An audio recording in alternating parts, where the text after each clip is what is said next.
ఈ ఒక్క స్త్రీ ద్వారా ఈ రోజున మీ జీవితమే తలక్రిందులు కాబోతుంది. ఎవరు ఆ స్త్రీ, ఏం చెయ్యబోతుంది, ఈ రోజున వీరి యొక్క జాతక రీత్యా ఎలా ఉండబోతుందో ఈ వీడియోలో ప్రతి ఒక్క అంశం గురించి క్షుణ్ణంగా తెలుసుకుందాము. ఓం శ్రీ వారాహిదేవియే నమః. వారాహి మాత అంటే ఇష్టమున్న ప్రతి ఒక్కరూ అమ్మవారిని ఒక్కసారి మనసులో తలుచుకుని కింద కమెంట్ రూపంలో మాకు తెలియచేయండి. శ్రీ లలితాంబికాదేవి జ్యోతిషాలయం.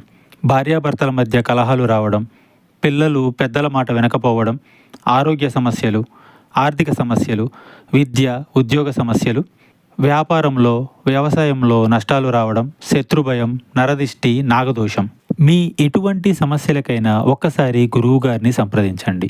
గురూజీ శ్రీ గురవయ్య స్వామి గారు. Phone number 89881844. ఇక ఆలస్యం లేకుండా వీడియోలోకి అయితే మనము వచ్చేద్దాము.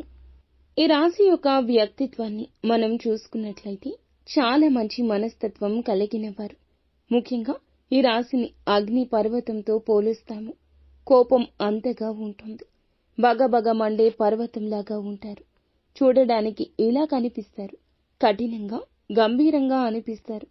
కానీ లోపల ఉన్న మృదు స్వభావం ఎంతో మందికి తెలియదు. లోపల ఒక అమ్మ మనసు ఉంటుంది, ఒక నాన్న మనసు ఉంటుంది.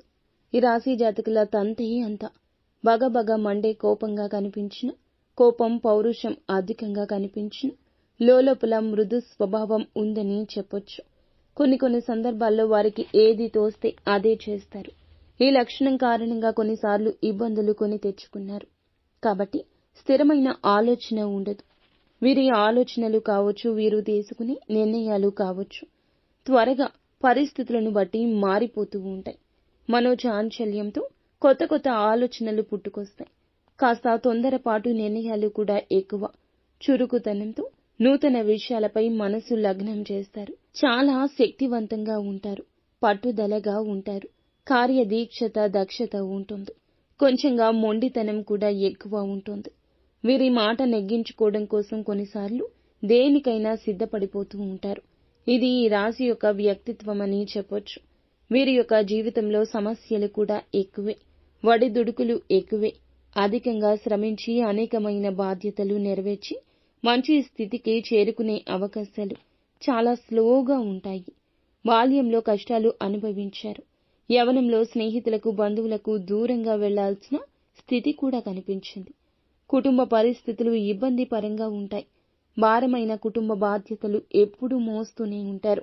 ఈ రీత్యా ఈ కారణంగా ఆర్థిక పరిస్థితుల ప్రభావం కూడా ఈ రాశి వారికి చిన్న వయసులోనే అర్థమవుతుంది. కానీ స్నేహితులు మాత్రం వెనుకంజ వేయకుండా ఉంటారు. వీరికి ఎప్పుడు ఇతరులకు సహాయం చేయాలని మంచి లక్షణం ఉంటుంది. వీరి శక్తిని మించి కూడా కొన్ని సందర్భాల్లో సహాయం చేసిన గడియలు ఉన్నాయి. ఈ గడియల్లో ఇబ్బంది కూడా పడ్డారు. వీరి యొక్క బంధువర్గంలో ఆస్తుల కోసం ఎదురు చూసేవారు ఎక్కువ ఉంటారు. మీరు ఎదుగుతుంటే చూసి ఓర్వలేని వ్యక్తులు కూడా అధికంగానే ఉంటారు. ఆస్తిపాస్తులు ఎక్కువగా సంపాదించుకుంటే చూసి ఓర్వలేని వ్యక్తులను మీ చుట్టూ ఉన్నారని గుర్తించుకోలేరు. ఎవరైనా చెప్పినా నమ్మరు. అందరినీ గుడ్డిగా నమ్మేస్తారు. వారిలో ఉన్న నెగటివ్ని అర్థం చేసుకోరు. వీరి యొక్క ఆస్తి కోసం ఎదురు చూసేవారు కొన్ని సందర్భాల్లో వీరిపై కుట్రలు చేస్తుంటారు.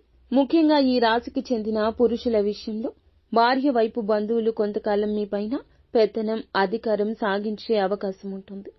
సహన క్రీడల పట్ల ఈ రాశి వారికి, భూమి, న్యాయం, యంత్ర సంబంధిత వ్యాపారాల పట్ల, అలాగే క్రీడలు, సాంకేతికత ఇటువంటి రంగాల్లో ఎక్కువగా రాణింపు ఉంటుందని చెప్పొచ్చు.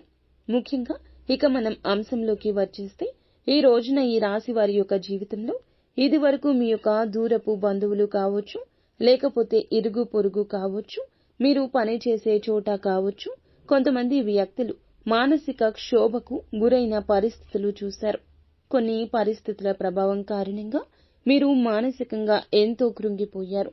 వారి మూలంగా మీరు చెడ్డ పేరు పొందుకున్నారు. వారి మూలంగా మీరు చేసిన ప్రతి తప్పును కూడా, నిందలు, ఆరోపణలను ఎదురు వచ్చింది. మీ గురించి బయటపడంగానే మాట్లాడుతూ, మీ ముందు బాగానే మాట్లాడుతూ, మీ వెనకాల మాత్రం మీ గురించి చెడు ప్రచారం చేస్తున్నారు. వారి యొక్క జీవితంలో ఈ సమయంలో ఒక ప్రళయం రాబోతుంది. ముఖ్యంగా మీ పట్ల వారు ప్రవర్తించిన తీరుకు పరమశివుడు వారిపై ఆగ్రహాన్ని చూపించబోతున్నాడు. శివుడు 3వ కన్ను తెరిచి వారికి గుణపాఠం నేర్పించబోతున్నాడు. వారి జీవితంలో ఇదివరకు మీ పట్ల ప్రవర్తించిన తీరు ఏదైతే ఉందో అది చాలా తప్పు అనే విషయాన్ని వారు ఇప్పుడు ఖచ్చితంగా అర్థం చేసుకుంటారు. దీనికి కారణం ఆ పరమశివుడు వారిని శిక్షించబోతున్నాడు. వారి జీవితంలో వారికి చక్కటి గుణపాఠం నేర్పించబోతున్నాడు. కాబట్టి పరమశివుని యొక్క అనుగ్రహం మీపై ఉంటుంది. ఆ పరమశివుని యొక్క అనుగ్రహం మీకు కీడు చేసిన వ్యక్తులపై ఉంటుంది. అయితే ఈ సమయంలో వారి జీవితంలో వారు ఖచ్చితంగా గుణపాఠం నేర్చుకునే విధంగా పరమశివుడు వారిని శిక్షించబోతున్నాడు. వారి జీవితంలో వారు చేసిన తప్పు ఏమిటో వారు ఆ తప్పును సరిదిద్దుకోవడానికి మిమ్మల్ని క్షమాపణలు కూడా అడగబోతున్నారు. ఈ విధంగా మీ జీవితంలో అద్భుతవంతమైన ఫలితమైతే ఈ రోజు చూడబోతున్నారని చెప్పొచ్చు. ముఖ్యంగా ఈ రోజున ఈ అంశంలో మాత్రం జాగ్రత్తగా ఉండండి. మద్యం సేవించి డ్రైవింగ్ మాత్రం చేయొద్దు. చాలా ప్రమాదకర సూచన. ఇది వినడానికి ఏదో ఒక హెచ్చరిక సూచనగా చిన్నగా తీసుకుంటారు. కానీ పర్యవసానం పెద్దగా ఉంటుందని ఒక్కసారి ఆలోచించండి. ఏదైనా కష్టాలు, బాధ్యతలు, బరువులు అందరికీ ఉంటాయి. అందులకు గాను అలవాట్లకు, చెడు సాంగత్యాలకు లోను కాకూడదు. ఆ క్షణకాలం సమస్య మర్చిపోతాము. ఆ తరువాత ఆ సమస్య వస్తూనే ఉంటుంది. కాబట్టి మద్యం సేవించి రాత్రి సమయంలో, పగటి సమయంలో అయినా వాహనం నడపడం లాంటివి చేయొద్దు. అంతేకాకుండా అత్యంత ప్రమాదకరమైన అంశం ఇంకొకటి ఉంది.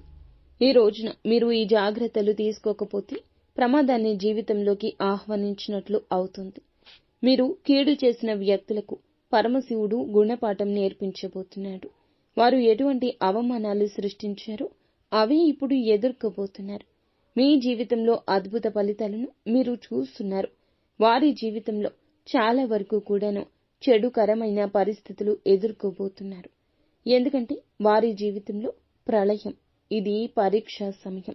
మిమ్మల్ని ఇబ్బంది పెట్టినందులకు గాను, అలాగే వారి యొక్క మాట, వారి యొక్క స్వార్థం, వారి యొక్క తీరు ఇవన్నీ మూల కారణం. గుర్తుంచుకోండి.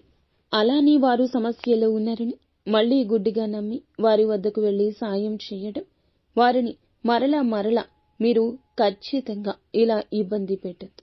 ఎందుకంటే మీరు వెళ్లి సాయం చేస్తారు. వారికి మళ్లీ ఏమనిపిస్తుంది? వీరు బాగున్నారు, నాకు సాయం చేసేంత ఉన్నారు అని మళ్ళా దిష్టి పెట్టడం, మీపైన కుట్రలు పన్నడం వారికి పరిపాటి. కావున మిమ్మల్ని అవమానపరిచిన వారు ఈ సమయంలో వారి తప్పు తెలుసుకుంటున్నారని జ్ఞాపకం ఉంచుకోండి. మిమ్మల్ని ఆర్థికంగా నష్టపరిచిన వారు ఈ సమయంలో ఆర్థికంగా విలవిల్లాడిపోతారు. మిమ్మల్ని మానసిక క్షోభకు గురి చేసిన వారు ఈ సమయంలో మానసిక క్షోభకు గురి అవుతారు. మీ పట్ల వారు ఏ విధంగా ప్రవర్తించారో అటువంటి ఫలితాన్ని పొందుకోబోతున్నారు. ఎందుకంటే ఇంకొకరి జీవితంలో వారు మరలా ఇంకొకసారి అలా చేయకూడదు.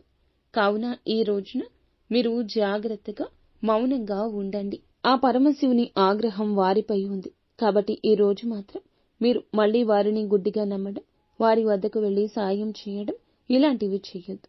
మీరే అప్రమత్తంగా ఉండండి. వీలైతే ఇక వారికి దూరం జరగండి. నిత్యం శివారాధన చేసుకోవడం, ఓం నమః శివాయ అనే పంచాక్షరి మంత్రాన్ని నిత్యము పఠించుకుంటూ ఉండడం మీకు మేలుదాయకంగా ఉంటుంది. అంతా మంచి